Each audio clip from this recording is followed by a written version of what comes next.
Let me start with a question. If your current pace continued for the next 3 years, would your life feel bigger or just heavier? Because burnout doesn't usually come from weakness. It comes from being loyal to a version of success that's quietly costing you your health, your peace, and sometimes your soul. Today, I want to talk about how to grow without burning out. Not hustle culture, not productivity hacks, but sustainable, meaningful growth that actually lasts. If you're ambitious, driven, faith-minded, or someone others rely on, but you're secretly exhausted, this message is for you. Here's something most people get wrong about burnout. Burnout is rarely about workload. Research published in Harvard Business Review shows that burnout is driven primarily by lack of control, misaligned values, and chronic boundary violations. Not effort, not ambition. In other words, burnout happens when growth stops being something you choose and starts being something you endure. Psychologist Albert Bandura described this as a loss of agency, saying, "People with a strong sense of agency shape their lives. Those without it endure them." The moment your growth becomes something that's happening to you instead of something you're intentionally directing, burnout is already beginning. This is why vision alone isn't enough. We talk a lot about vision boards, goals, and dreams. But what actually protects you is something most people never define: anti-vision. Anti-vision is clarity about what you refuse to become. Before we go further, comment below on where you are listening from. I will sure to say hi. It asks questions like, what kind of success would cost me my health? What pace of life would disconnect me from my family or from God? What version of leadership would turn me into someone I don't respect? Leadership thinker Peter Drucker warned, there is nothing so useless as doing efficiently that which should not be done at all. And Scripture puts it even more directly. In Mark 8:36, Jesus asks, what good is it for someone to gain the whole world yet forfeit their soul? Growth that costs your soul is not success. It's a trade you were never meant to make. Here's where burnout gets personal. Most burnout isn't caused by work itself.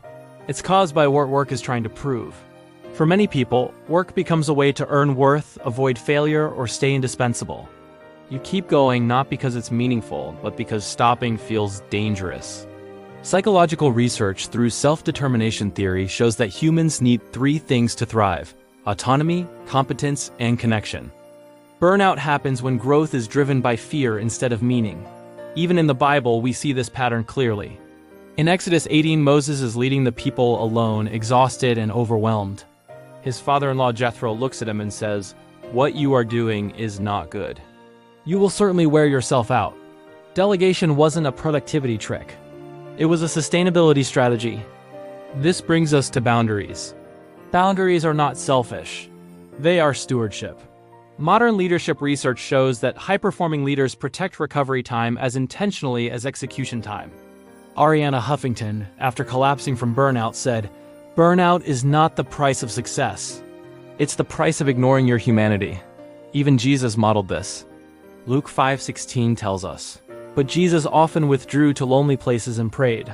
If Jesus needed withdrawal, rest and solitude, we don't get a pass. Rest is not quitting. Rest is alignment.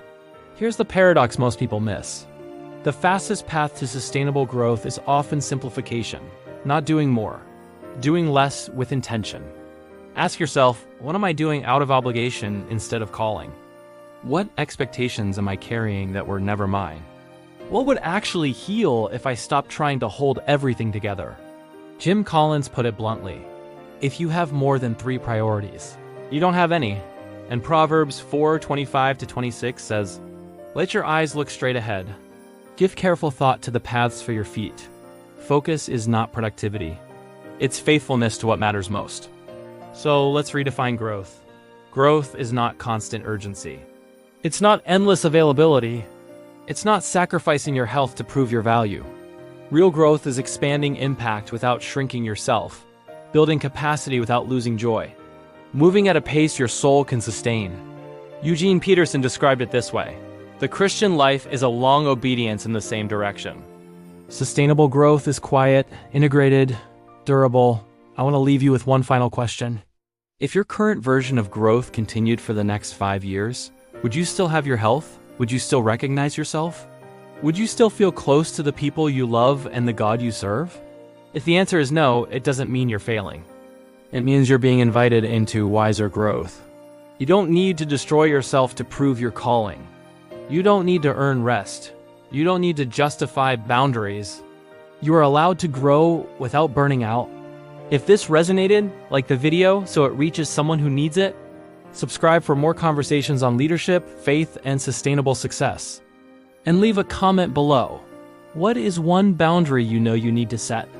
Stay grounded. Stay whole.